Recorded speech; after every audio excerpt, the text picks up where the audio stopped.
어느 추운 겨울밤 난방이 안 되는지 이불로 온몸을 감싸고 세상 불쌍한 모습으로 앉아있는 현철 씨. 3분 됐지? 행복은 멀리 있는 게 아니라던가요. 따뜻한 컵라면과 쉰 김치 몇 조가리로 춥고 배고픈 마음 달래려는 현철 씨입니다. 뭐야 이거? 전기 나갔나? 아이고 아이고 저런. 깜깜한 암흑 속에서 일어서다가 그만 라면을 엎지르고 손까지 대는 대참사가 일어나고 마는데요.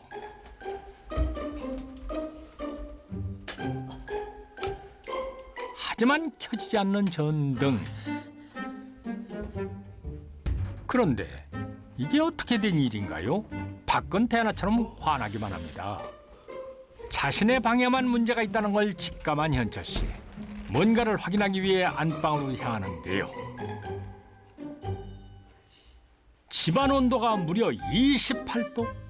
그런데 현철 씨, 왜 그렇게 춥게 있었던 겁니까? 이 사람이 현철 씨 화를 참지 못하고 누군가를 찾는데요. 그때 거실에서 홀로 밥을 먹고 있는 이 사람. 얼마나 더운지 땀을 뻘뻘 흘리며 고기 반찬을 상추에 싸서 야무지게 먹고 계십니다.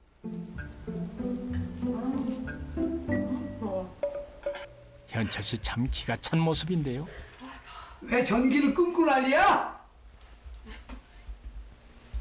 주셔야지. 뭘? 전기랑 수도는 뭐 땅 파서 샀으나? 자, 3개월이나 밀렸어요. 대화를 듣자니 현철 씨가 이 집 세입자인가 본데 인심 한번 야박합니다. 너 같은 마누라가 세상에 어딨냐? 네? 마누라라고요? 돈 내놓으라니까 왜 마누라 타령이야? 두 사람 부부였습니까? 무슨 사정인지 전기며 수도 난방비를 각자 사용하는 만큼 따로 내는 부부. 됐지? 당장 불 켜! 돈을 받고 신이 난 아내 옥림 씨. 그제 현철 씨 방에 전기를 넣어주는데요. 결국 한 끼도 못 먹고 돌아놓은 현철 씨. 제가 다 안쓰럽습니다. 옥림 씨 미안하긴 한 건가 했더니 고소해 죽겠다는 듯 웃다니요. 대체 한 지붕 안에서 두 집, 아니 두 방 살림을 하는 부부의 사연은 무엇일까? 그 기막힌 속사정 들어보시겠습니다. 인천에 살고 있는 옥림 씨 부부. 옥림 씨 식사 준비하나 본데요. 그런데 냉장고 문 여는데 왜 그렇게 오래 걸립니까? 어라? 이거 자물쇠인가요? 김치 냉장고 문부터 찬장문까지 부엌 곳곳을 자물쇠로 채워놨습니다. 이거 혹시 남편 현철 씨 손대지 못하게 하는 건 아니겠죠? 냉장고에서 오래된 반찬을 꺼내놓더니 아직 먹을만하네. 그걸 왜 남편 방에 가져갑니까? 라면도 못 먹고 잠든 현철 씨는 아직도 잠이 들어있는데요. 해가 중천에 걸렸는데 게을러 터져가지고 있어. 각방 살림이라도 반찬은 좀 챙겨주나 본데. 하나도 안 먹었네. 아, 아까워라. 이러니 내가 챙겨주고 싶어. 옥림 씨 반찬 걱정할 때입니까? 밥은 먹고 다니는지 현철 씨가 더 걱정인데요. 그날 오후 부부의 딸 혜진 씨입니다. 왜 전화 안 받으시지? 집에 계시긴 한 건가? 어머님 뵈러 온 모양인데요. 이 집 들어가기 싫은데. 계세요? 아빠! 없나? 잠겨있네? 아빠! 아빠 없어? 아까까지 방에서 자고 있던 현철 씨. 왜 아무런 인기척이 없는 걸까요? 이거 조금 걱정인데요.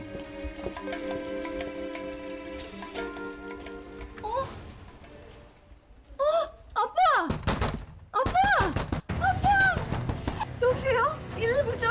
여기 사람이 쓰러졌어요. 빨리 좀 와주세요. 어떡해. 혼자 있는 사이에 의식을 잃고 쓰러진 현철 씨.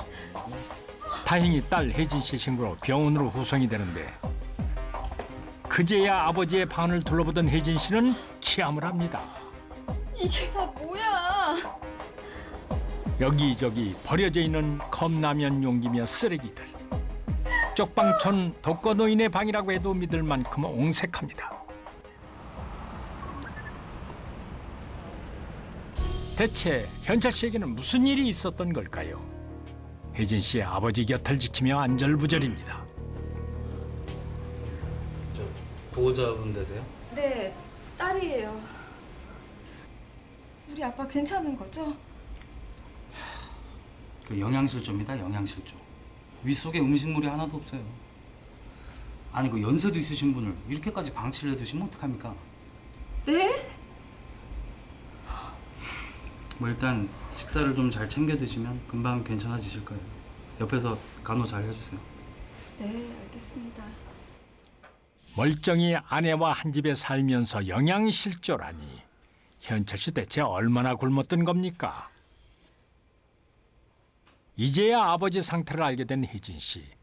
어머니 옥림 씨에게 전화를 걸어보는데 전화도 안 받고. 이 여자를 그냥. 에?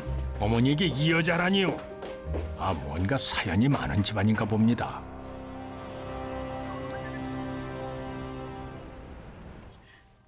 작은 옷가게를 운영하는 옥림 씨. 아유, 우리 언니 보여줘야지. 아이고, 혜진 씨, 아무리 화가 났다지만 어머니 이름을 그렇게 함부로 부르면 어떡합니까?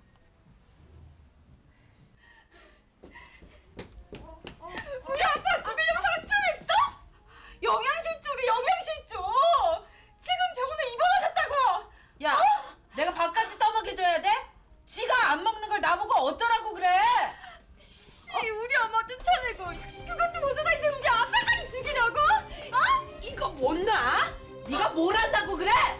내가 뭘 몰라? 재혼으로 모녀간의 연을 맺은 두 사람. 어쩌다 이렇게 앙숙지간이 됐을까요? 사실 씨는 30년 전에 10살 터울이 나는 이혼남 씨와 결혼했었는데요. 씨에게는 전처소생의 1남 1녀가 있었는데 씨는 바로 전처소생의 딸이었습니다. 씨는 당시 25살로 두 아이의 엄마가 되기에는 너무 어렸던 걸까요? 씨와 아이들 사이에는 마찰이 끊이지가 않았습니다. 얘들아 30년 전 옥림 씨가 현철 씨의 아이들을 처음 만난 날입니다. 앞으로 너희 엄마 될 사람이야. 인사해. 안녕. 예쁘게 생겼다. 이제 겨우 10살, 7살 된 현철 씨의 아이들은 부모의 이혼과 재혼을 받아들이기 어려웠는데요. 애들이 좀 낯을 좀 가리네. 이맘때 아이들이 다 그렇죠 뭐. 괜찮아요. 그런 아이들을 이해하는 듯 보였던 옥림 씨. 그런데 1년 정도 지난 후부터 180도 달라지기 시작했습니다. 아이들만 집에 둔 채 자주 쇼핑에 빠져 아이들은 등한시했는데요. 나 배고파. 빨리 밥 줘요. 야, 니들은 손이 없어 발이 없어. 배고프면 알아서 차려 먹으면 되잖아. 짜증나 진짜. 아직 부모의 보호가 필요한 아이들에게 모진 말을 쏟아내다니요. 두 아이들은 서로를 의지할 뿐 옥림 씨를 어머니로 받아들일 수가 없었습니다.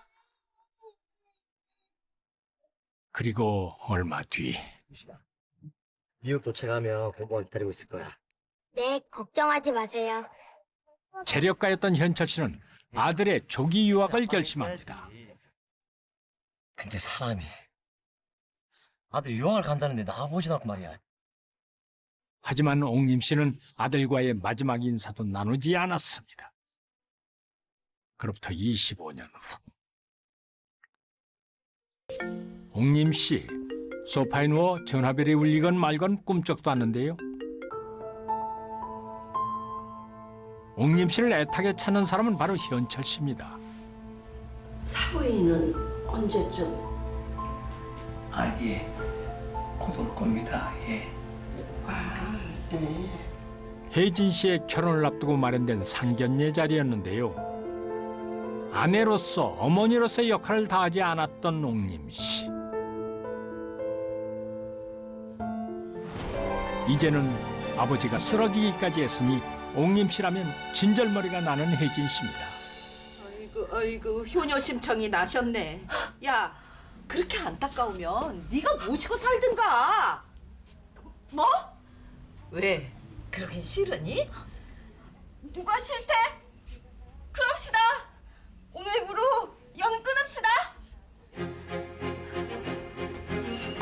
30년이란 세월이 흐르도록 옥림 씨는 가족의 일원이 되지 못했습니다. 그리고 2달 후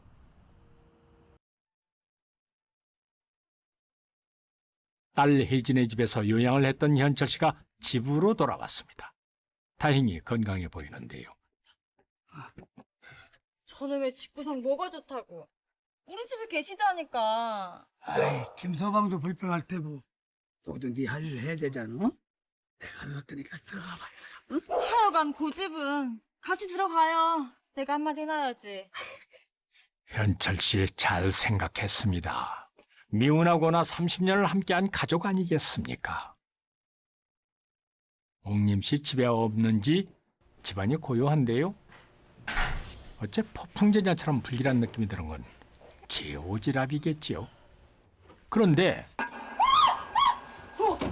낯선 남자가 속옷 차림으로 현철 씨 방에 앉아 있습니다. 누구야?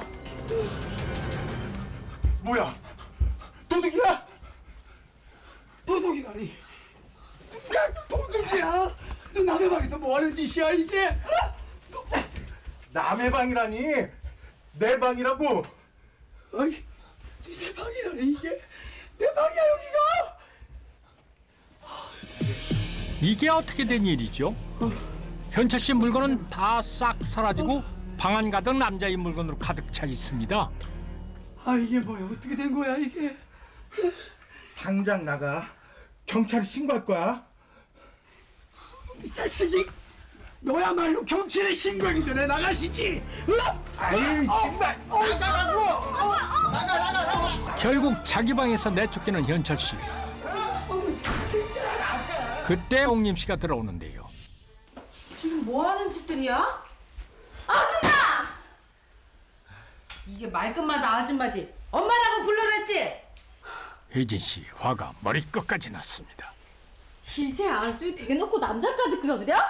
너 말 조심해. 남자를 끌어들이다니. 저 사람은 속옷바람으로 현철 씨 방을 차지하고 있는 남자의 정체는 과연? 저 사람은 세입자야. 현철 씨가 요양하는 사이 방을 새놓았다니 옥림 씨 진짜 대단합니다. 이 사람 당장 내쫓지 못해? 너네 도대체 어떻게 된 겁니까? 저 동생 미안해. 이 사람들 다시 나갈 거야. 얘집 두고 내가 왜 나가? 뭐야? 이거 완전 콩가루 집안 아니야? 아 됐고 나 방 못 빼. 저 동생. 그래도 가정을 지키고 싶어 집으로 돌아왔던 현철 씨. 그 작은 희망마저 산산이 무너져 내렸습니다. 더 이상 못 참아. 당장 이혼해. 이혼? 나 하기 싫은데. 내가 너희 가족에게 왕따 당하면서 유령처럼 살았던 지난 30년 세월에 비하면 이건 아무것도 아니야. 알아? 30년 동안 왕따를 당했다니. 그녀에게 어떤 사연이 있었던 걸까요? 다시 30년 전으로 돌아가 보겠습니다. 어느 날 몸이 달라진 걸 느낀 옥림 씨. 여보, 나 입덧 타나 봐요. 그런데 현철 씨 표정이 떨떠름합니다. 갑자기 입덧이 나네. 여보, 나 너무 좋아서 눈물 날 것 같아. 감사합니다. 감사합니다. 당신 다른 남자 생겼어? 네?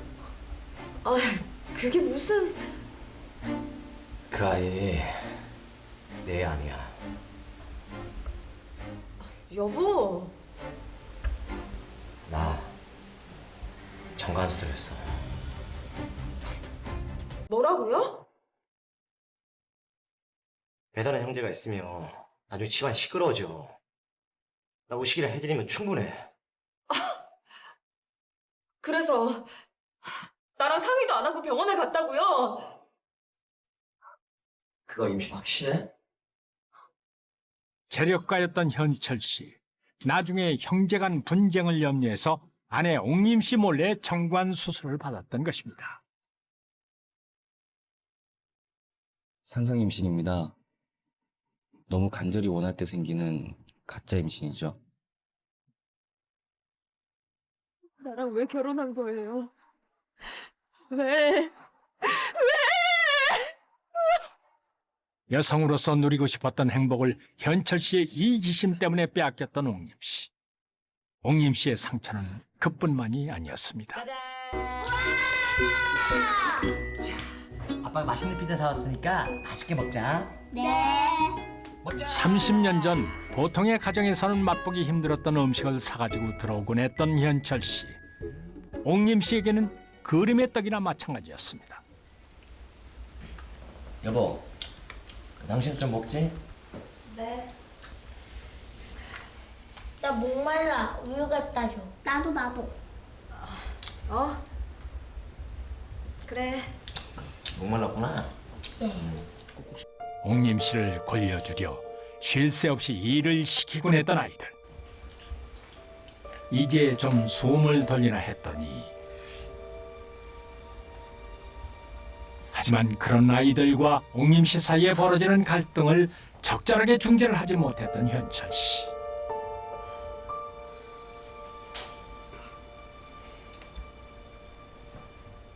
말리는 시누이가 더 밉다더니 딱 그 짝입니다. 됐어요. 난 아까 지전부리에서 배 안 고파요.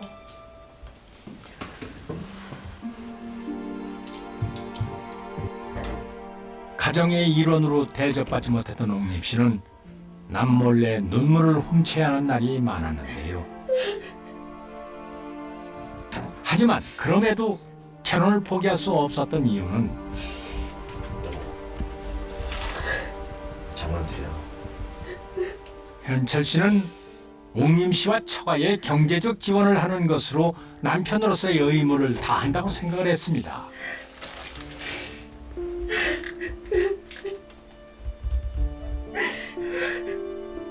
이런 현철 씨와 아이들의 태도는 옥림 씨를 겉돌게 만들었고, 현철 씨가 아이들에게 관심을 보일수록 옥림 씨의 상실감은 더욱 커져갔습니다. 급기야 딸 혜진 씨의 상견례 자리에도 참여하지 않은 등 옥림 씨와 가족들 간의 갈등은 깊어져 가는데요. 그런데 5년 전 반전의 기회가 찾아옵니다.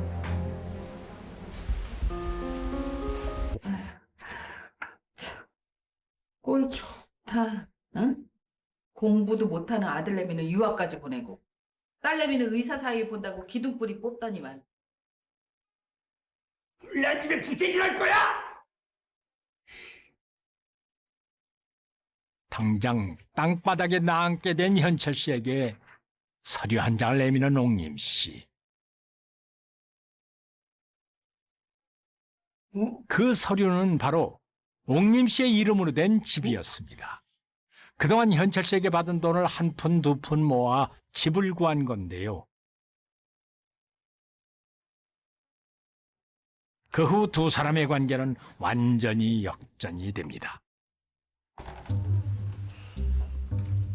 여기가 당신 방이야. 아니 근데 방 안에 왜 냉장고하고 밥통이 있어? 아니 방 하나 줬으면 됐지. 내가 당신 밥하고 빨래까지 해줘야 돼? 뭐 전기하고 수도는 쓴 만큼 받을 테니까 그렇게 알고 계셔. 어? 이사 와서 함께 한 지붕 각방 살림을 선언한 옥림 씨. 현철 씨 방에 계량기도 따로 설치했을 뿐더러 자신의 허락 없이는 냉장고도 열 수 없도록 자물쇠로 꽁꽁 채워두었습니다.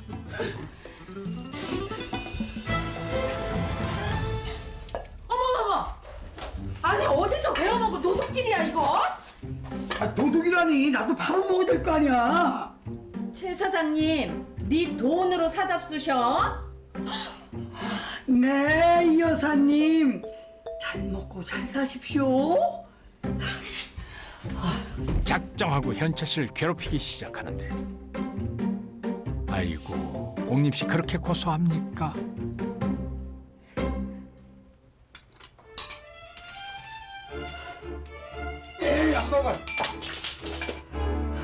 반면 밥 한 끼 차려 먹는 것도 쉽지 않았던 현철 씨.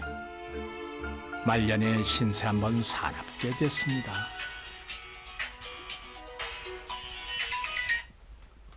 혜진아. 아빠 잘 있지. 온다고? 아니야. 올 필요 없어. 밖에서 만나자. 밖에서. 그래. 응? 자식들 생각에 어떻게든 2번 이혼은 피하려 했던 현철 씨. 그러니까 당장 이혼하자고. 싫은데 나는? 당신이 옆에서 괴로워하는 모습 보는 재미가 아주 쓸쓸하거든. 양마 같은 욕했네. 너도 30년은 나처럼 당해봐야 하지 않겠어? 남편의 불행을 가까이서 지켜보기 위해 이혼할 수 없다니. 어쩌다 이렇게 괴물이 됐습니까? 아내 이 씨가 협의 이혼을 거절하자 결국 이 씨는 이혼 청구 소송을 제기하면서 아내 명의로 된 부동산을 돌려달라고 요구하였습니다.